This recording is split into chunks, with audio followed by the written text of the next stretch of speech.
باب ما يحل من اموال اهل الذمه، ما يحل من اموال اهل ذمه، چې کوم اموال د اهل ذمه او تعالی راشي نو پاغي کې بسکه اموال د اهل ذمه او پتا تیریږي د مسلمانانو ملک لراشي نو د دې نه به څه شي اخلي؟ ځکه زکات خو په اهل ذمه باندې نشته کنه، فرض نه دی، نو د مالونه به همداسې مفته ای کنه سبب په اخیستل کېږي څه جزیه مزیه. حدثنا قتيبة قال حدثنا ابن لهيعة عن يزيد بن أبي حبيب عن أبي الخير عن عقبة بن عامر قال قلت يا رسول الله إنا نمر بقوم، دلته د قوم نه مراد من اهل الذمه دی، بعضی چا ویلي نه عام مسلمانان خودلې شوي دي. مروا بقوم من المسلمين فلا هم يزيفون ولا هم يؤدون ما لنا عليه من الحق، ضیافت چې کوم حق دی د لارې، ولا نحن ناخذ منهم، نه موږ د دوی نه څه شی اخلو په زوره،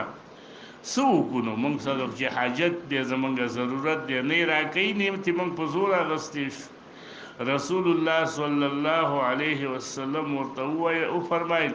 ان ابوا الا ان تاخذوا کرها فخذوا، که دوی انکار کوي چې تاسو لته شی نه درکوي مګر که په زور ته واخلئ نو بیا فخذوا کرها دی په زور ته اخلئ. امام خطابی رحمه الله په معالم السنن کې د حدیث امام ابو داود راوړی دی، هغه ویلی دی کان ذاک فی زمانه صلی الله علیه وسلم حيث لم یکن بیت مال، وای دا وخت چې بیت المال نو مسلمانان بتلل جهادونو لا څه شی به ورسره نو، هغه وخت کې دا حکم اوس خو چې مسلمان جهاد لذي بیت المال نه ځان سره پوره حصہ واخلي چې چا د پلاره کې محتاج نه. امام شوکانی رحمه الله وی چې دا څوک چې وی چې نه دا د زمانه د رسول الله پوری و وسې د چانه په زور نشي اخیستلې، دا خو تخصیص د زمانه د رسول الله صلی الله علیه وسلم پوری لا يقبل الا بدلیل، لابودی د ولد دلیل نه ولم يقم ها هنا دلیل. امام شوکانی وی د دلیل نشته بل له اخذ حق الضیافه، وی د لپاره وسم حق د چاشته د ضیافت شته. او دی حدیث په ظاهر باندې امام احمد قول کړی دی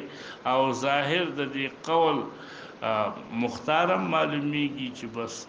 کوم تیریږي او غي د نظر کوي نو حق الضیافت غستې شي، خدا سي نه چې هغه باندې ته دومره بوج شي چې هغه د زمونږ د جهاد وختونو نو دا مجاهدین براتلل ډلې او په یو کلی باندې براله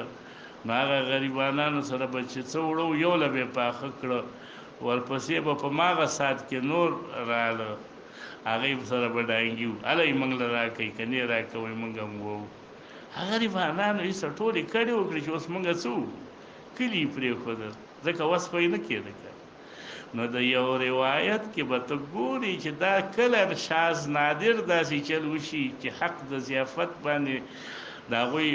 څه نقصان نه راځي، دا غوي وس کیږي او چې ته دونه ډېری چې دا غي وس نه کیږي او بار بار راځي نو دا خو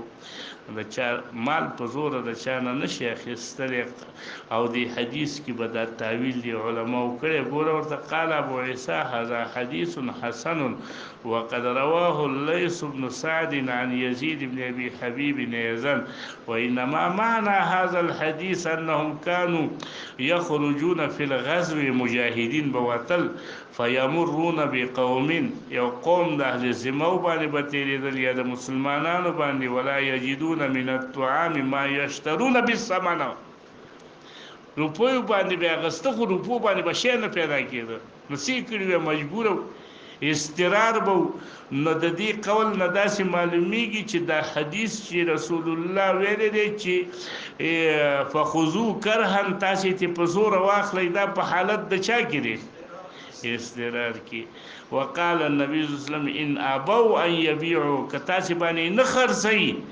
مگر دا چې په زور یې واخلې نو بیا فخذو کرهن هکذا رویه فی بعض الحدیث دا رنګ په بعض روایاتو کې دقسې تفسیر راغلی دی. وقد روي عن عمر بن الخطاب رضي الله عنه أنه كان يأمر بنحو هذا. بعض علماء دا ویلي دي چې دلته رسول الله چې وی فخذو معنا فخذو من اعراضهم بألسنتكم په خپل ژبو ترت بد ویلې شي او چا دا حمل کړی دی په مستر باندې. باب ما جاء في الهجرة